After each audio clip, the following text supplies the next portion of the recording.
살다 별일을 다 봅니다.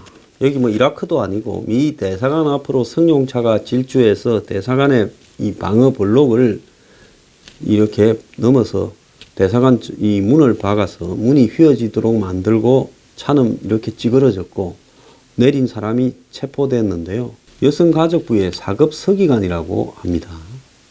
만 17살 먹은 사람인데요. 서기관이면 보통 정부 중앙부서에서 뭐 이 과장 자리를 맡을 수 있는 사람입니다. 그래서 이 고위 공무원은 아니더라도 정부 중앙부서의 중견 공무원 위치에 이르는 사람이 어떻게 이런 일을 어제 오후 7시 22분에 했을까? 경찰에 따르면 이 윤 씨가 범행 동기에 대해서 제정신이 아니고 귀신이 씌었다. 미 대사관 정문을 받고 망명 신청을 하면 미국에 갈 수 있겠다라는 망상이 생겨 그 같은 일을 했다. 근데 이 사람이 이제 과대망상증 치료 전력이 있고 8월 여가부에서 미국 연수 후보로 이렇게 선정돼서 최근 영어 공부를 하면서 정상이 재발했다. 그러면서 재발한 증상 때문에 영어 공부를 중단하고 3일간 잠을 못 자서 증세가 심해졌다. 그래서 이날 오전에 근무하고 오후에는 반차를 내어서 이 사고를 냈다는데 차에서 내린 뒤에 미국 경비원들을 향해서 경찰에 체포되면서 헬프미 했고 미국에 가고 싶다, 망명하고 싶다라고 했답니다. 자, 그리고 이 자신의 어떤 질환 상담을 위해서 동성을 했던 여성이 하나 있는데 그 노못이라는 여성을 만났고 그리고 미 대사관과 KT 빌딩 사이를 빠져나오기 전에 자신이 운전을 하겠다면서 운전을 바꿨다는 거예요.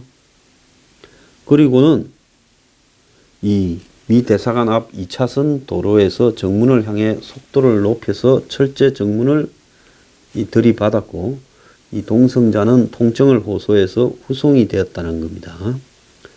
그래서 지금 이 부분과 관련해서 경찰이 뭐 휴대전화 또 그 직장부터 시작해서 건강 상태까지 다 조사를 하고 있고 테러인가도 보고 있다는데요. 여성가족부는 직위 해제를 하고 징계를 검토하고 있다. 이렇게 하는데 5년간 병가도 없고 북한 관련 업무도 맡은 적도 없는데 이 사람이 사고를 내기 전에 3시 18분쯤에 페이스북에 저 전향했습니다. 이제 자본주의자입니다라는 글을 올리고 경찰 조사에서 북한과 얽힌 사안이 있어 미국으로 망명을 하고 싶어 대사관을 들고 받았다.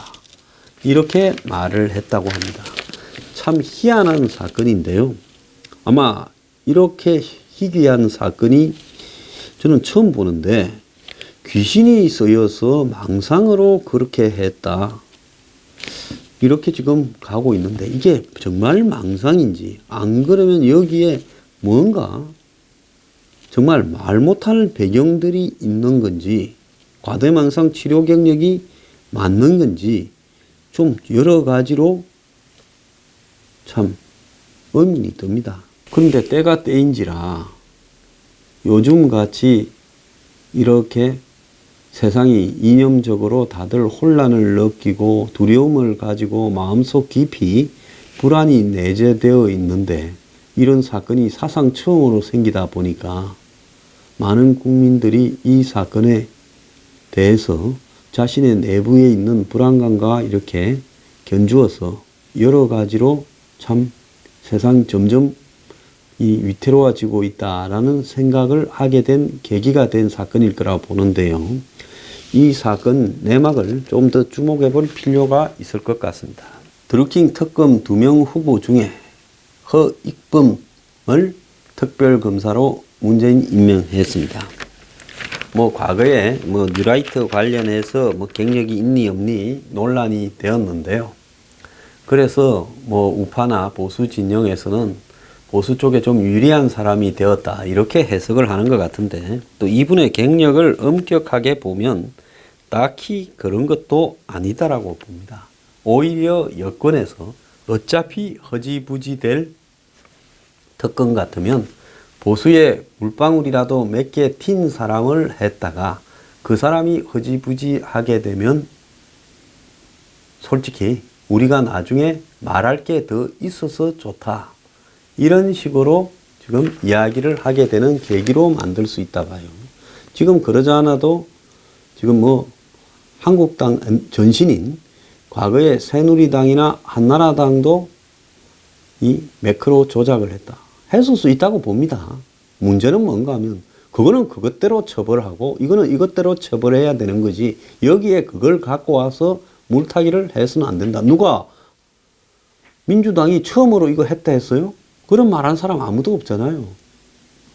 그거는 지금 의혹이 제기되었으니까 이제 조사해서 나오는 대로 처벌하면 되는 거고 의혹이 제기된 수준을 가지고 드루킹 특검에 들어가는 드루킹 문제와 마찬가지로 비슷한 크기로 취급하고 그걸 가지고 쌍방이 똑같은 놈이다 하면 안 된다는 겁니다. 그러면 옛날에 한국당이 특수활동비 너네들은 안 받았어 개인적으로 안 썼냐 했을 때 언론이 뭐라 했습니까? 그걸로 물타려고 하지 마라. 적폐청산의 거대한 과업에 이렇게 말했잖아요. 마찬가지로 민주당은 물타려고 하지 말고 그거는 그것대로 관련자들 진술과 증인을 데리고 고소했으니까 수사 결과가 보여주는 거겠지요. 근데 문제는 언론이 이런 것을 동등한 비중 아니 더 큰 비중으로 저쪽 걸 취급하면서 이제 특검에 들어가는 드루킹 문제를 희석시키는 부분이 더 문제라고 봅니다. 그런데 문제는 뭐 드루킹이 김경수의 악감정이 없다 이야기를 했다 하고 이 문제에 대해서 나름대로 강약을 조절하는 모습을 보이고 있고 뭐 변호사 없이 특검에 가서 이야기하겠다는 것은 변호사가 오히려 자신의 말을 방해한다 이렇게 본 부분이겠죠. 어제도 제가 이야기를 했고 주말에도 배성희 변호사와 한 코너에서 나가겠지만은 드루킹이 돈도 없고 가족도 없고 또 변호사를 맡을 사람도 없다라고 윤평 변호사 자기 사생활 부분을 이 변호 맡은 사람을 통해서 말을 했다는 것은 그러면 마준이라고 5월 31일 날 배성희 변호사가 면담 접견을 가기 직전에 이렇게 선임됐다는 사람은 도대체 뭐냐는 겁니다. 제가 어제 방송에서도 이야기했어요. 드루킹 관련 모든 보도는 특검에 집중되고 있고 뭐 90일 동안 특검보 파견검사 인선 검토 중이다 이래 가는데요. 특검 자체가 드루킹과 관련한 진실을 오히려 덮어버리는 쪽으로 절차적인 형식적 보도를 통해서 가고 있는 거 아니냐. 제가 그렇게 생각하는 이유는 이 특검의 후보에 아예 포렌식 수사 전문가를 배제했다는 겁니다. 왜냐하면 이 특검의 핵심은요. 지금 각종 디지털 기기나 컴퓨터 등에 남아있는 과거의 흔적을 어떻게 규명하느냐. 즉 댓글 조작을 한 기사나 그것이 왔다 갔다 한 메일이나 이런 것들이 다 지워져 있겠죠. 전화기에도 지워져 있을 거고요. 그거를 복원하는 것이 특검의 핵심적인 일이라고 보고 그런 복원에 관련한 전문가가 들어가야 되는데 변협이 지금 이런 특검 후보를 추천하지 않았다는 겁니다. 그런데 지난 변협이 31일 날 서울 강남구 변협 사무실에서 처음이자 마지막으로 3시간짜리 특검 추천인 11명은 변협 회장이 이렇게 임명을 했고 변협의 이사회는 빠져버렸고 사실상 변협 회장이 특검 후보를 결정하는데 큰 영향을 미쳤다라고도 볼 수 있는데요. 그 11명이 이렇게 이제 와서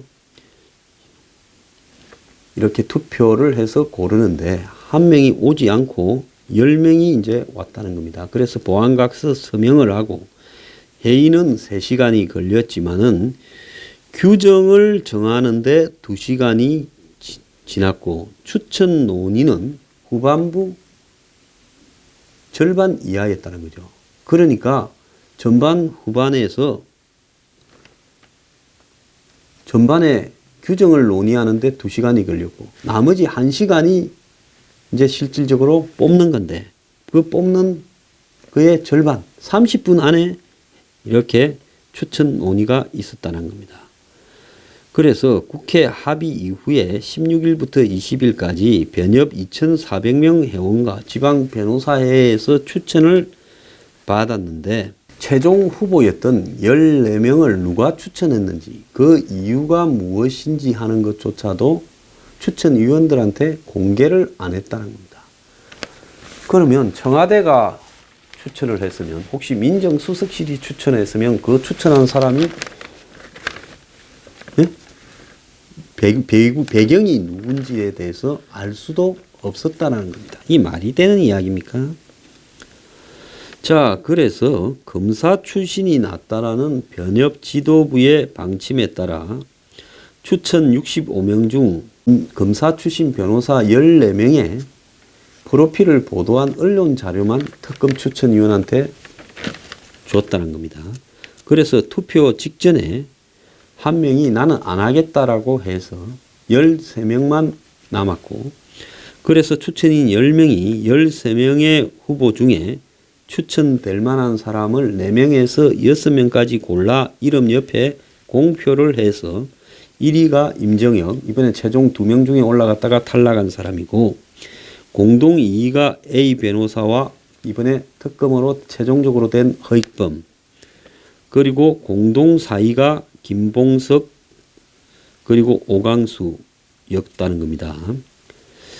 자, 그런데 추천 숫자를 몇 개 받았는지 하는 것은 없이 순위만 공개를 했고, 여기서 후보 4명을 최종적으로 선정하는 과정에서도 석연찮은 게 있었다는 거예요.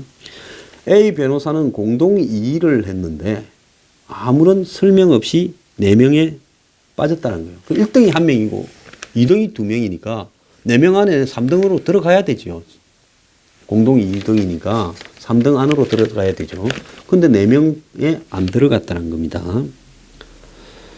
자, A 변호사가 왜 빠졌는지 아무도 모르는데, 그런데 이 공동 4위에 김봉석 부장검사는 동양이라는 이의제기 김경수와 그게 무시되면서 추천이 된 모양이에요. 근데 이 사람이 빠졌더라면 그 밑에 있는 이 특수사건 경험이 풍부한 B 변호사가 될 수도 있었는데, 그래서 이 사람이 들어감으로써 B 변호사는 안 됐다는 거예요. 그래서 변협이 성령 없이 진상규명을 하라고 이렇게 보도자료를 내놓고는 실제로 이걸 갖다가 이 뽑는 부분에는 그렇게 하지 않았다는 거예요. 그럼 여기서 이 아무런 설명 없이 이렇게 배제된 A 변호사는 기자가 전화를 했대요. 자신이 추천위원회에서 2등을 했다. 그러니까 제가 그랬어요. 몰랐네요. 뜻밖인데요. 이러더라는 거예요. 금시초문이라는 겁니다. 근데 여기 A 변호사가 디지털 장비를 분석해 범죄 정보를 수집하는 디지털 포렌식이라는 용어가 생소하던 2000년에 검사로 재직하면서 대기업에 대한 수사에서 모바일 포렌식으로 실체를 밝혀낸 이런 디지털 전문 검사였다는 겁니다. 포렌식 전문 검사요. 그래서 차명전화 170대를 동원하고 비밀 대화방 메시지 주고받은 거, 여론조작 사건의 그런 핵심적인 내용들을 끄집어낼 수 있는 최적임자인데, 이 사람의 이름은 국회로 4명 안에 들어가지도 못했다는 거예요. 공동 2등을 해서 최소 3위 안에는 들었는데요. 그래서 한국당이 천막농성을 갖다가 원내대표가 하고 아구통도 얻어맞고 하면서 42일간 국회를 마비시켜 놓고 얻은 이 특검에 대해 지금 돌아가는 꼬라지가 영 우습다는 겁니다. 진짜 수사를, 이런 종류의 디지털 범죄 수사를 잘할 수 있는 사람은 빠졌어요. 그래서 이번에 이 된 사람은 결국은 2달간 수사를 하고 30일 연장을 할 수 있겠지만, 현 정권의 스타일로 30일 연장이 쉽겠습니까? 밑에 87명을 거느리고 수사한다 해봤자 드루킹부터 이 수사의 결과에 기대를 하지 않는다고 합니다. 자, 한국당은 여기서 집중해야 될 부분은요, 청문회를 해서 드루킹을 생방송 앞에 빨리 국정조사 청문회를 통해서 내세워야 되고요.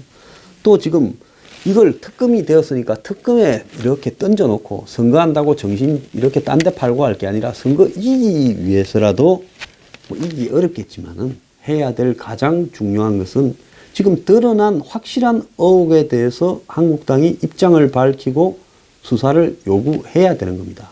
그게 뭐냐? 지금 한국당이 제가 이야기한 마준 변호사 문제 아무래도 이상하지 않습니까? 국선 변호인이 있다가 되자마자 재판을 20일로 연기해버려서 특검 이후로 그냥 쭉 밀어버리고, 그 드루킹은 일단 네이버 조작 안건으로는 아무리 세게 받아봤자 집행유예니까 나왔어. 지금 드루킹의 추가적인 범죄는 이제 수사 중이고 특검이 중단되어 있으니까 신병이 자유로운 상태에서 드루킹이 이 특검에 임하도록 해야 이 진실이 밝혀지는데 더 쉬울 건데, 그런데 이런 별것도 아닌 드루킹의 1차 범죄에 대해서 접견 제한, 면회 제한, 서신 교환 금지를 판사가 때리고 재판은 연기시켜버리고, 그리고 국선 변호인을 임명해서 처음에는 국선 변호인 핑계를 대고 막다가 우리가 조항을 찾아보니까 국선 변호인이 있던 사선 변호인이 있던 변호인이 되려는 자가 접견을 요구하면 제한 없이 접근해줘야 된다니까.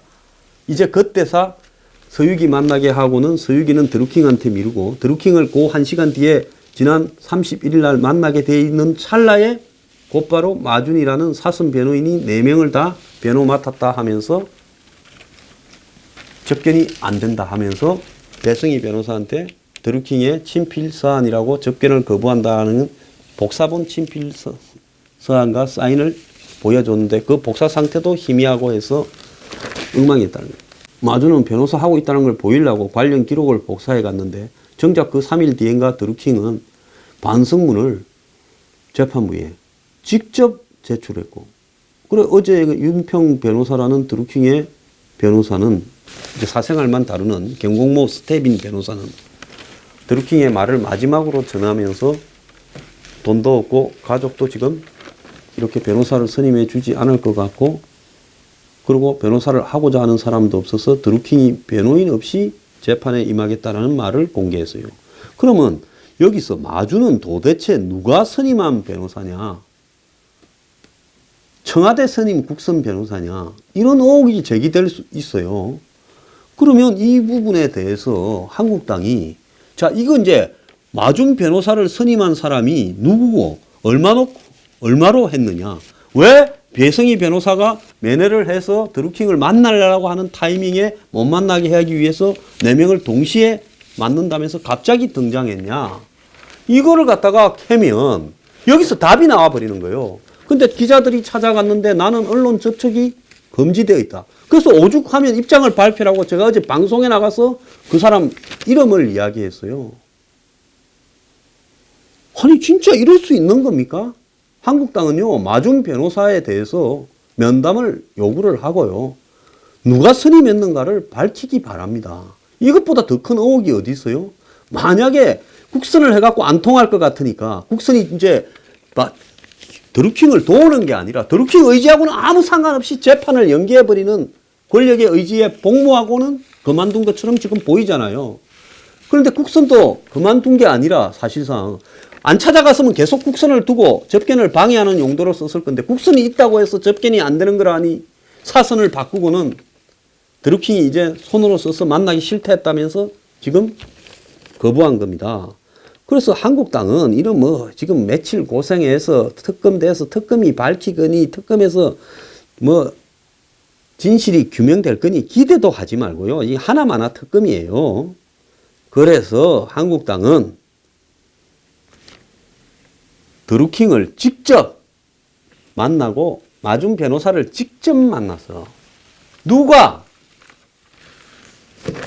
그 타이밍에 5월 31일 날 오후 5시 전으로 곧바로 드루킹 외 3명의 구속 3인 총 4인의 변호인을 맡게 했는가를 검증을 하면 거기서 숨은 배우가 누구인가에 대한 단서가 100% 나올 수 있다고 보고 있습니다. 그러잖아요. 드루킹 본인이 가족을 또 안 해준다 했는데, 그런데 갑자기 드루킹도 아니고 그러면 가족도 아닌데 어떻게 사선 변호사가 갑자기 등장하고 다 안 맞겠다는 이 사건을 경력도 별로 없는 로스쿨 출신 사선 변호사가 갑자기 등장해서 4명을 동시에 맡고 나섰냐. 그러면서 언론하고는 인터뷰 안 하는 조건으로 맡았다고 기자한테 이야기했다는데 그건 또 무슨 말이냐, 사실이라면.